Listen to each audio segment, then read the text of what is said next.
Buenas tardes a todos. Vamos a empezar y concluir nuestra clase. Ok, nos quedamos en la pregunta, estamos viendo preguntas acerca de la Biblia y la última dijimos cómo se escribió la Biblia, ¿se acuerdan? Vamos a continuar en un punto de eso mismo que es aspectos humanos de la Escritura. Está dentro de cómo se escribió la Biblia. Aspectos humanos de las Escrituras. ¿Cuántos de ustedes sabían que la Escritura, aunque es inspirada por Dios, Dios determinó usar al hombre en todos sus aspectos para poder formarla? La Biblia, cuando hablamos de los aspectos humanos, encontramos en ella que está escrita en diferentes lenguajes, que tiene que ver con el hombre, ¿no? ¿Se acuerdan cuántos lenguajes hay en la Biblia? 3. Hebreo, algunas partes en arameo y el Nuevo Testamento en griego. Eso es lo que encontramos. También encontramos muchas formas lingüísticas de acuerdo a la época. Todo eso usó Dios de los hombres para escribir la Escritura.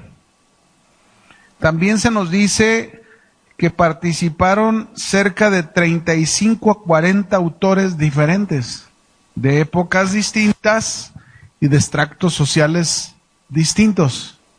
Bien, encontramos en la Escritura también intereses humanos, encontramos el uso de la memoria humana, encontramos también dentro de la Escritura cultura humana. En otras palabras, perdón, Dios habla desde la perspectiva humana. Si no, ¿cómo la entenderíamos, no?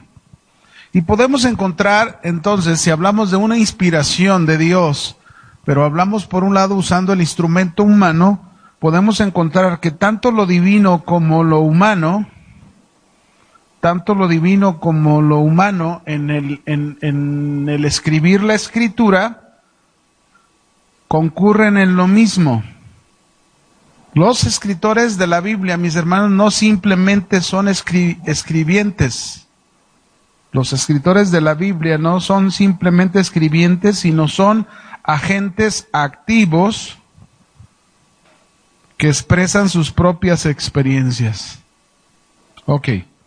Vamos a otra pregunta más acerca de la Biblia. Dejamos cómo se escribió la Biblia y hacemos esta otra pregunta. ¿Puede equivocarse la Biblia? Ustedes saben que hay muchísima gente que ataca esta parte, ¿no? Entonces, ¿puede equivocarse la Biblia? ¿Cuán confiable es la Biblia? Este ha sido uno de los grandes temas de varios siglos. ¿Es la Biblia, otra pregunta, ¿es la Biblia inerrante? ¿Infalible? ¿O es una simple guía en materia de la fe? Todas estas preguntas, mis hermanos, son el centro del debate actual, ¿sí? Pero nosotros sabemos que la Biblia, la Escritura, es inerrante, es infalible. ¿Qué significa esto? Que la Biblia es sin error. Aun cuando Dios usó el instrumento humano, ya hemos aprendido en hermenéutica, por ejemplo, algunos dirían, ya ves cómo hubo errores en la Biblia cuando los hombres describieron ahí en la Escritura como si la tierra o el sol girara alrededor de la tierra y es la tierra la que gira alrededor del sol. Pero realmente no es un error. Porque literariamente nosotros en hermenéutica encontramos que esto se llama un lenguaje fenomenológico. Es decir, que los escritores escribieron lo que de acuerdo a su percepción de vista era lo que ellos percibían, ¿no? Ellos no tenían la ciencia y el avance que se tuvo muchos siglos después. Así que no se puede considerar como error, porque es un lenguaje ¿qué? Literario, ¿no? El enfoque neoevangelístico de la infalibilidad de la Biblia, el enfoque neoevangelístico de la infalibilidad de la Biblia, afirma que el propósito de la Escritura es dirigir al hombre a la salvación. Si nosotros determinamos, por lo que conocemos, que la Biblia es la palabra de Dios, mis hermanos, la palabra de Dios no puede ser con error. Porque entonces diríamos que nuestro Dios en el tratarse de comunicar al hombre a través de ella, entonces se equivocó. Pero ¿cuántos saben que Dios nunca se equivoca? Jamás. Y menos tratándose precisamente que el enfoque principal de la infalibilidad de las Escrituras es dirigir al hombre ¿hacia dónde? Hacia la salvación. Como dice 2 de Timoteo 3:15. Como dice aquí la Escritura, y hablando Pablo a Timoteo, y que desde la niñez has sabido las sagradas Escrituras, las cuales te pueden hacer sabio para la salvación por la fe que es en Cristo Jesús. Aquí está diciendo una afirmación contundente, Pablo, quien fue inspirado para escribir esta carta a Timoteo, y se nos dice claramente el propósito de la Escritura es que el hombre a través de ella encuentre ¿qué? Salvación. Ahora, este enfoque del que estamos hablando, neoevangelístico, también nos afirma que cualquier tema que pueda tratar la Biblia, cualquier otro tema independiente de la salvación, es irrelevante a ese fin. Fíjense, el propósito de la Biblia no es subsistir a la ciencia humana. Ese no es el propósito de la Biblia. El propósito de la Biblia no es enfrentarse ante la ciencia para subsistir. No, para nada. El propósito de la Biblia es advertir contra el pecado al hombre y ofrecerle al hombre la salvación de Dios. Ese es el punto principal de la Biblia. ¿Cuántos dicen amén a eso? Y ese propósito, mis hermanos, por los siglos, ¿cuántos siglos tiene la Biblia circulando? Podemos hablar, inclusive que son 2000 años, ¿no? De Cristo para acá, pero todos los años que existió el Antiguo Testamento antes de Cristo, o sea, son miles de años. Y todos esos años la Biblia siempre ha tenido en una manera infalible el mismo enfoque: salvar al hombre, mostrándole al hombre que es un pecador. Así es el trabajo de la Biblia. Así que la verdad reside en la intención y el propósito de lo que se nos presenta en la Escritura. Entonces, nuestra conclusión a esta pregunta que dijimos, ¿puede equivocarse la Biblia? ¿Cuál sería nuestra conclusión? ¿Se puede equivocar? No, de ninguna manera. No hay error. No existe error alguno. Todo lo que encontramos en la Biblia es lo necesario para nosotros, Dios identificarse en su mensaje y nosotros poderlo comprender. Amén. ¿Cómo se formó la Biblia? Vamos a otra pregunta. Una, ¿cómo se escribió? Ahora, ¿cómo se formó? Porque, por ejemplo, tú y yo tenemos 66 libros, ¿no?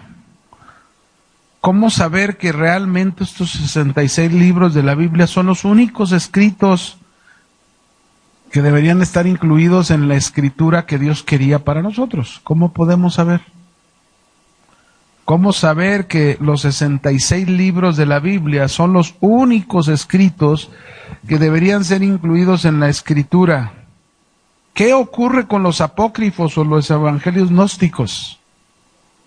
¿Qué ocurre con los, con los apócrifos o los evangelios gnósticos?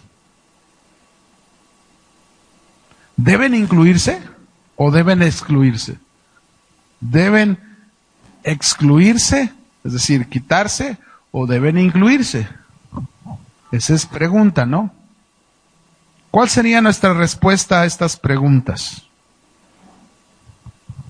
¿Cuál sería nuestra respuesta a estas preguntas? Bueno, nuestra respuesta tendría que surgir en el concepto de la canonicidad. ¿Cuántos saben lo que es el canon? ¿Han oído hablar del canon? A ver, ¿cuántos han oído hablar del canon? Levanten su mano. Entonces, venga uno y explíqueme qué entiendes por canon. A ver, alguien. De los que levantaron la mano, nomás uno, levantaron varios la mano. ¿Quién de ustedes es el valiente? A ver, ¿quién es el? Venga, no, venga aquí. Quiero que venga aquí y que por favor nos explique qué entiendes por canon. Quiero saber si realmente estás bien fundamentado, ¿no? Ese es el fin. A ver, de los que levantaron la mano, ¿quién se decide? No te dé pena, ¿qué tiene que digas lo que tú crees que es canon? Dices que sí, ya has oído. ¿Nadie? A ver, aquí viene la hermanita. ¿Cuál es tu nombre, hermana? Yolanda. A ver, tú dices, ¿qué entiendes por canon? Bueno, yo entiendo que es un concilio de autoridades religiosas que llegan a un acuerdo sobre qué incluir o qué excluir de la Biblia. Ok, gracias. Fíjense lo que dijo. Ella entiende canon como un cuerpo jurídico de la iglesia que de alguna manera es el que determinó que sí y que no. Y eso no es así, porque si fuera así, encontraríamos que entonces habría error. ¿Está bien? Tenemos que entender, ¿qué es el canon? El canon viene de las palabras griegas y hebreas. El canon viene de las palabras griegas y hebreas que se refiere a una vara de medir. Es decir, el canon es una medida que todos los libros de la Escritura, ¿cuántos?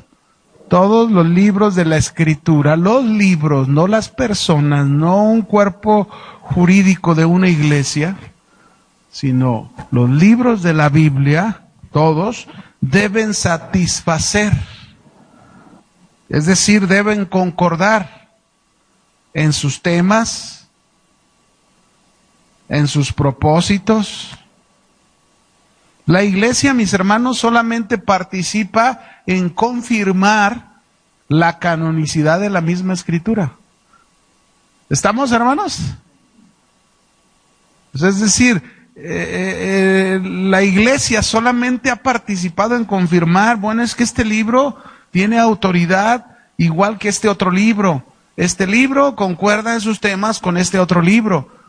Pero es la misma Escritura la que nos da esa regla, como dijimos, de medida, o esa medida en la que se vuelve un canon, es decir, aceptable, ¿verdad? Hay varios puntos de vista inadecuados de lo que debió haber sido la medida que se había planteado en la antigüedad. Por ejemplo, algunos decían, hablando de la Torah, que son los primeros 5 libros del Pentateuco conocido por nosotros, la ley de Moisés, se dice que la Torah, por ejemplo, debía estar escrita en hebreo. Ahora, este punto de vista, considerado de esa manera, mis hermanos, nos llevaría, fíjense bien, a confundirnos en la determinación que Dios tuvo en cuanto al reconocimiento de sus escritos. ¿Lo repito? Ok.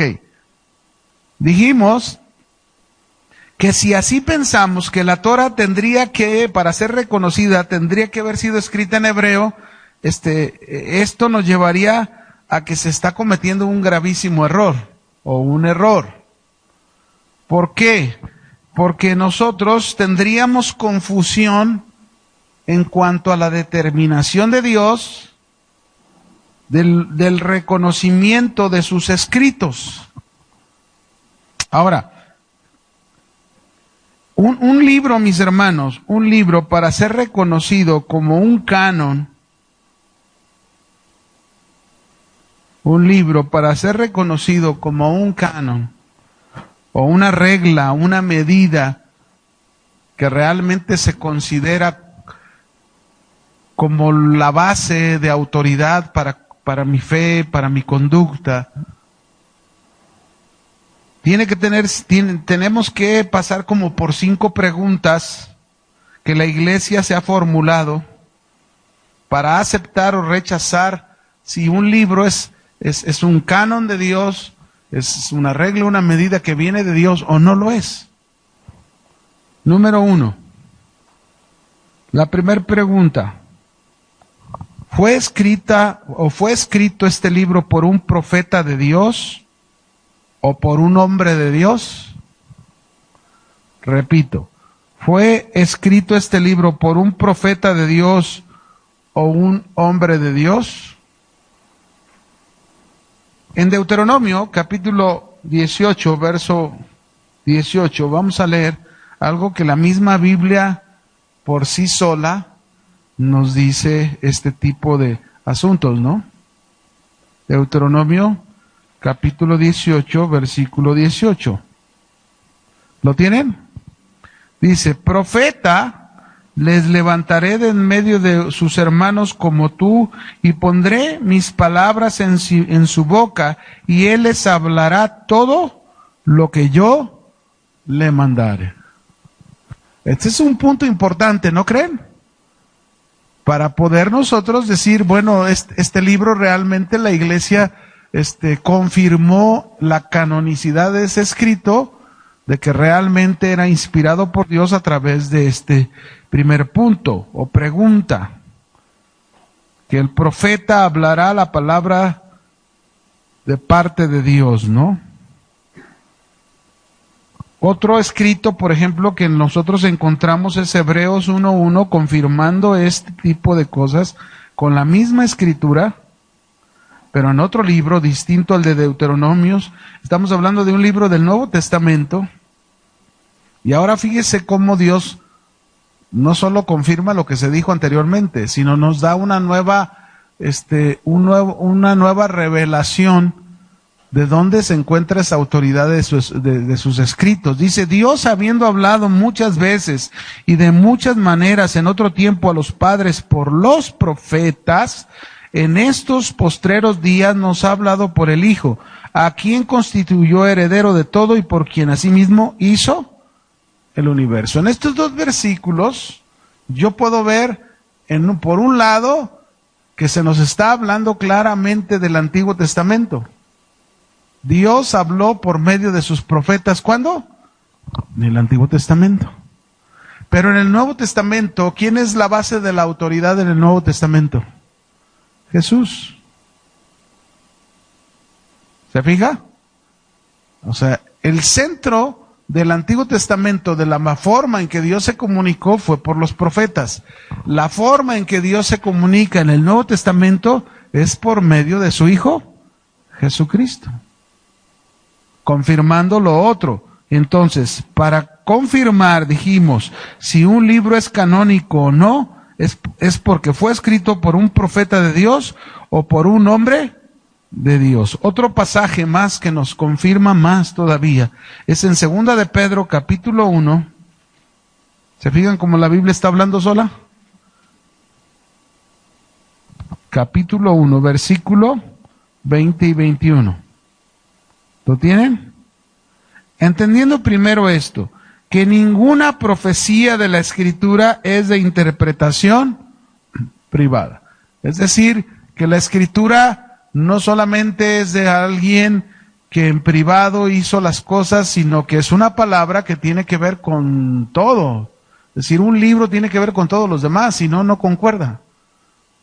Y luego dice en el 21, porque nunca la profecía fue traída por voluntad humana. Ahí está la razón del por qué todos deben de concordar en cuanto a algo profético, ¿verdad? Que Dios habló para que luego eso se expresara. Dice que nunca fue traída por voluntad humana, sino que los santos hombres de Dios hablaron siendo inspirados por el Espíritu Santo. Ahí está un texto más que nos confirma este primer punto tan importante para considerar la canonicidad. Es decir, ¿cómo es que estos libros fue formado la Biblia? Bueno, pues aquí está. ¿Cómo es que se canonizó? ¿Fue la iglesia la que lo canonizó, hermanos? No. Fue la iglesia la que confirmó su canonicidad. ¿Estamos? A ver, ¿están conmigo? Bien, 2. Vamos a la segunda pregunta. Dijimos que eran 5. La primera ya la vimos. Vamos a ver la segunda. La segunda es que fue el libro confirmado como un acto de Dios. Fue el libro confirmado como un acto de Dios. Hebreos 2, versos 3 y 4. ¿Lo tienen? ¿Cómo escaparemos nosotros si descuidamos una salvación tan grande, la cual, habiendo sido anunciada primeramente, ¿quién fue el primero que nos anunció esa salvación? ¿Quién dice ahí? ¿Quién dice en la Escritura? ¿Están conmigo? A ver, ¿quién? Jesús. Jesús fue el que nos anunció la salvación. Él vino y nos anunció esta salvación. Y luego dice que nos fue confirmada por quienes, los que la oyeron. ¿Quiénes fueron los primeros que oyeron esta salvación? Sus discípulos. Y luego, ¿qué hicieron los discípulos? Testificando Dios juntamente con ellos con señales y prodigios y diversos milagros y repartimientos del Espíritu Santo según su voluntad. Ahí está, fue confirmado ese libro por un acto de Dios. Aquí está, por muchos, no por uno. Por muchos actos de Dios. Esto nos hace entender, mis hermanos, la confirmación milagrosa de aquellos que hablan por Dios. Por ejemplo, aquí nosotros vemos que se nos está hablando de Jesús con sus discípulos, ¿no? Pero en el caso de Moisés, por ejemplo, ¿qué acto de Dios pudimos ver en el caso de Moisés? ¿Qué tuvo en su mano Moisés? ¿Una qué? Una vara. ¿Y qué hizo con la vara? Muchas señales. En el caso de Moisés podemos decir que podemos ver muchas señales. En el caso de Jesús, mis hermanos, pues ¿qué señal tan contundente hizo Jesús? Su resurrección. Y los apóstoles continuaron los milagros de Jesús, todo para confirmar que el mensaje que ellos estaban hablando, ¿de quién provenía? De Dios. Jesucristo, inclusive, mis hermanos, todos los milagros que hizo, todos tenían el propósito de mostrar que Él venía de parte de ¿quién? De Dios. Él era el Mesías enviado por Dios. Esta es otra manera en que se confirma la canonicidad de las Escrituras. Muchos profetas, inclusive, fíjense bien, vieron cumplidas las profecías que se pronunciaron mucho tiempo antes de su tiempo. Es decir, muchos profetas que conocieron profecías antiguas vieron su cumplimiento. Por ejemplo, Juan el Apóstol, o Juan el Bautista, perdón, él vio en su vida el cumplimiento de profecías de Malaquías o de otros libros. Otros profetas en tiempo de Jesús vieron el cumplimiento de profecías que hablaban de la llegada de Jesús, del Mesías, el nacimiento de Jesús en una virgen. Todo eso, mis hermanos, son actos de Dios que confirman que la Escritura o las Escrituras son la regla, son el canon. Es decir, esa es la manera en que la Iglesia confirmó esa canonicidad de las Escrituras, pero no todos los libros tenían eso. Que más adelante lo vamos a ver con los otros libros, ¿no? 3. Vamos a la tercera pregunta con la que dijimos, la Iglesia confirmó el aceptar o rechazar como canónicos los libros. La tercera pregunta es, dice la verdad acerca de Dios. El libro, todos estos 66 libros fueron estudiados, observados, de tal forma que encontraron en ella que estos libros, para confirmar su canonicidad, todos estos libros decían la verdad acerca de Dios. Por ejemplo, Gálatas 1:8, ¿qué dijo Pablo ahí en Gálatas 1:8? ¿Qué dijo? Mas si aún nosotros o un ángel del cielo os anunciare otro evangelio diferente del que ya os hemos anunciado, sea maldito. ¿Qué está hablando? De una veracidad, de una verdad. Todos los 66 libros compaginan con esto que Pablo está diciendo. Porque si no, entonces se encontraría algo distinto de lo que se les había anunciado. Este dictamen que encontramos aquí, por ejemplo, en Gálatas, nos ayuda a descartar aquellas profecías falsas que se llegan a hacer en el nombre de Dios. Por ejemplo, muchos años el libro de Hebreos fue cuestionado si era de Dios o no era de Dios. El libro de los Hebreos por muchos años fue cuestionado. ¿Por qué? Porque se desconocía su autor. Acuérdense que uno de los primeros puntos que se fijaban es que el libro fuese escrito por un profeta, en el caso del Nuevo Testamento por un apóstol o por un discípulo de un apóstol. Por ejemplo, ¿Mateo era discípulo de Jesús? Sí. ¿Marcos? No. ¿Lucas? No. Ellos eran discípulos de los apóstoles, pero no fueron discípulos directos de Jesús. Sin embargo, sí eran hombres de Dios que la misma Escritura los menciona. Ese es un respaldo. En el caso de Hebreos, mucho tiempo pues no se encontró, y hasta la fecha unos dicen que fue Pablo el que lo escribió, otros dicen otro tipo de personas. Por eso había cierta confusión. Pero al final el libro de Hebreos fue aceptado por tener autoridad apostólica. ¿Qué encontraron en el libro de Hebreos? Autoridad apostólica. Por eso, este libro, cuando se encuentra autoridad apostólica, mis hermanos, se nos está hablando de alguien que está hablando la verdad acerca de Dios. Que es la tercera pregunta, ¿se acuerdan? Pero también otro libro, por ejemplo el de Santiago, yo se los comenté la semana pasada. Santiago fue un libro que Martín Lutero rechazó.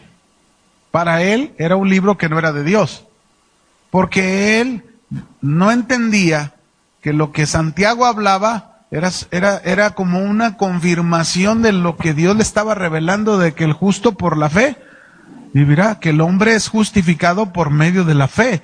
Y cuando llegas a Santiago, encuentras en Santiago, ¿de qué te sirve tu fe sin obras? ¿Podrá la fe sin obras salvarte? Y él no podía entender que cuando hablaba de esas obras no se estaba refiriendo que para la salvación había que hacer obras, sino que una fe genuina produce buenas obras, que como ya lo vimos, ¿no? Ya lo aprendimos eso. Así que por eso hubo un conflicto con esta carta de Santiago, y aparentaba la carta de Santiago como contradecir lo que Pablo enseñaba, que la salvación solo era por la fe. ¿Se fijan cómo todo esto fue importante? Pero cuando la iglesia examinó bien esta carta, confirmaron en esta carta que encontraban verdades, que son verdades ciertas. Es decir, una fe si no tiene buenas obras, pues como que no, o sea, ¿qué clase de fe es, no? Está muerta, como Santiago lo está diciendo. Pero una fe genuina, ¿qué produce una fe genuina? Buenas obras, como ya lo vimos en Efesios. Acuérdense, Efesios 8, del verso 8 al 10, cuando dice, porque por gracia sois salvos por medio de la fe, y esto no de vosotros, pues es don de Dios, no por obras, para que nadie se gloríe. Pero no termina ahí. Dice, porque somos hechura suya, creados en Cristo Jesús, es decir, nuevas criaturas, para buenas obras, las cuales Dios preparó de antemano. Es decir, el resultado de una fe que te ha llevado a tu salvación, quiere decir que tu salvación tiene que mostrar buenas obras. No para salvación, porque tú ya tuviste salvación por la fe, pero una fe genuina va a mostrar, va a evidenciar buenas obras. Un ejemplo claro, Noé. Dios le reveló su palabra a Noé de lo que iba a pasar, y Noé, ¿cómo sabemos que Noé le creyó a Dios? ¿Cómo sabemos? ¿Hizo buenas obras? Construyó un arca por 120 años que no había nada de lo que Dios le había dicho. Durante 120 años le creyó a Dios. A lo mejor nosotros en un año ya estaríamos vencidos. No hay nada, no va a pasar nada, no. ¿Sabes qué? Se me hace que yo. Estaba pensando yo, era mi rollo. No sé qué me comí, no sé qué cené, que a lo mejor pensé que Dios me habló, pero no era cierto. 120 años manteniéndote en buenas obras, haciendo lo que Dios te dijo que hicieras. Pues eso es fe, hermanos. No hay otra mejor evidencia que las buenas obras que se traducen en el caso de Noé, obediencia. ¿Sí? Esto es lo mismo. Aquí con la Escritura, ¿cómo se confirmó que Santiago era una carta verídica que mostraba la verdad de Dios cuando se entendió de esta forma? Y que no trataba de contradecir lo que Pablo decía en otras cartas, de que el justo por la fe era salvo. ¿No? Bien. ¿Qué otra? Por ejemplo, Judas. La carta de Judas. ¿Sabían ustedes que la carta de Judas nos hace una referencia de un libro que es apócrifo? El libro de Enoc. ¿Sí sabían o no?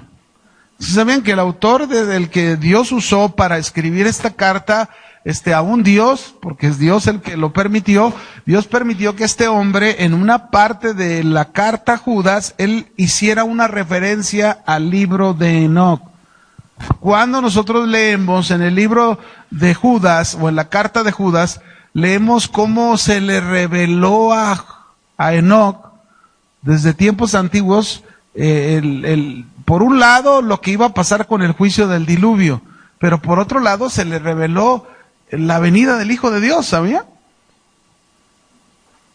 Bueno, ¿qué quiere decir? Que si esta parte tomada del libro de Enoc, aunque el libro de Enoc es un libro apócrifo y aparece en la Escritura, quiere decir que esta parte sí es una parte inspirada por Dios y es una verdad, y así es, y así fue, porque así fue el diluvio y así será con la venida del Hijo de Dios.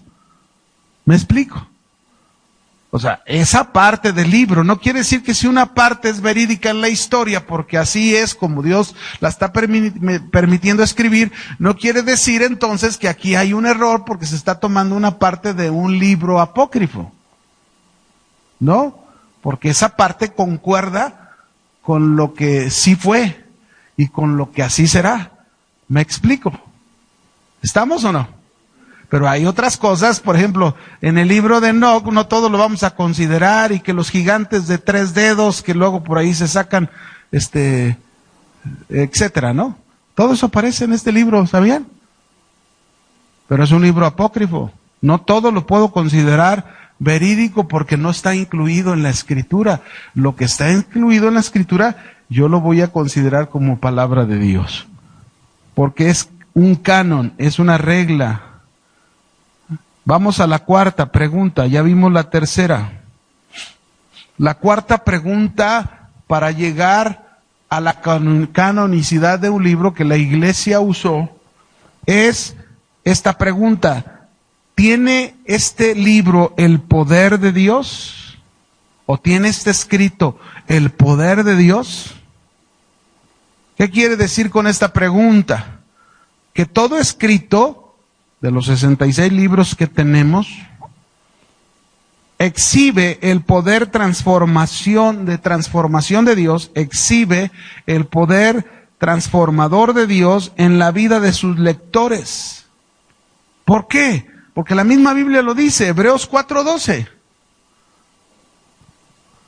La Biblia dice en Hebreos 4:12, porque la palabra de Dios es viva y eficaz y más cortante que toda espada de dos filos y penetra hasta partir el alma, el espíritu y las coyunturas y los tuétanos y discierne los pensamientos y las intenciones del corazón. Este texto, como hay muchos más, nos confirman ese poder transformador de parte de Dios a través de la Escritura. O como lo dice también Pablo a Timoteo en la segunda carta de Timoteo, capítulo 3, verso 16 y 17, si van conmigo ahí. Segunda de Timoteo, dice ahí, toda la Escritura es inspirada por Dios y es útil. Es decir, la Escritura toda es útil para enseñar, para redarguir, para corregir, para instruir en justicia, a fin de que el hombre de Dios sea perfecto, enteramente preparado para toda buena obra. Esto es lo que se consideró para la canonicidad de los escritos. ¿Sí? Y por último, la última pregunta. ¿Este escrito fue aceptado por el pueblo de Dios? Por ejemplo, uno de los puntos importantes es ver judíos reconociendo los escritos del Nuevo Testamento. Y eso es un dato muy importante, ¿verdad? Los primeros hombres que tradujeron escritos del Nuevo Testamento, libros del Nuevo Testamento, sabían que los primeros que empezaron a circular en traducciones de otros lenguajes eran judíos. Los primeros traductores eran judíos, del griego a otros idiomas. Eso nos habla que esos judíos, judío-cristianos, reconocían la palabra del Nuevo Testamento como palabra ¿de quién? De Dios, siendo hombres que ellos tenían ya el Antiguo Testamento, ¿no? Pero también, por ejemplo, vemos a Pablo que les agradeció a los tesalonicenses por recibir el mensaje de los apóstoles. En Primera de Tesalonicenses 2:13, ahí lo dice Pablo. Este es el pueblo de Dios reconociendo la palabra. Primera de Tesalonicenses, capítulo 2, verso 13. Por lo cual también nosotros sin cesar damos gracias a Dios de que cuando recibisteis la palabra de Dios que oísteis de nosotros, la recibieron no como palabra de hombres, sino según es en verdad la palabra de Dios, la cual actúa en vosotros los creyentes. ¿Se fija? El reconocimiento del pueblo de Dios ante la palabra. Este es otro de los puntos importantes. Y bueno, vamos a terminar con esta última pregunta, porque ya no tengo más para más, el tiempo se nos acaba. Entonces, ¿qué ocurre con los apócrifos? ¿Qué ocurre con los libros apócrifos o los evangelios, dijimos, falsos, espurios? Para empezar, los libros apócrifos son una serie de libros escritos. Los apócrifos son una serie de libros escritos entre 14 y 15 libros, que, por ejemplo, que no se les encontró estas 5 preguntas que hicimos, no se les encontró una respuesta positiva a ellas. Ya sean los libros apócrifos o los evangelios espurios, falsos, porque también hay evangelios espurios falsos, sí sabían, ¿verdad? Estos escritos, mis hermanos, al contrario, por ejemplo, estos escritos apócrifos del Antiguo Testamento, que son entre 14 y 15, contienen doctrinas que contradicen los 66 libros de la Escritura. Estos libros nunca fueron agregados oficialmente a la Biblia por ser considerados erróneos, falsos.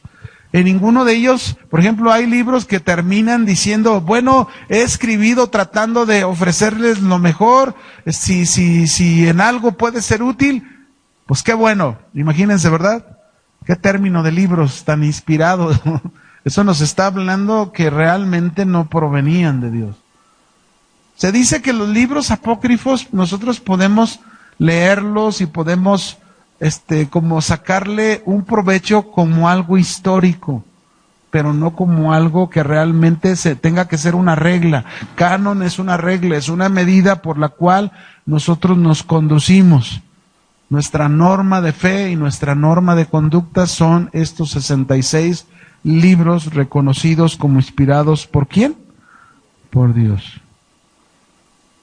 Los evangelios gnósticos o falsos es igual, contienen muchas enseñanzas muy erróneas, equivocadas, ¿no? Por ejemplo, existe un evangelio que se conoce como el evangelio de Pedro o los hechos de Juan,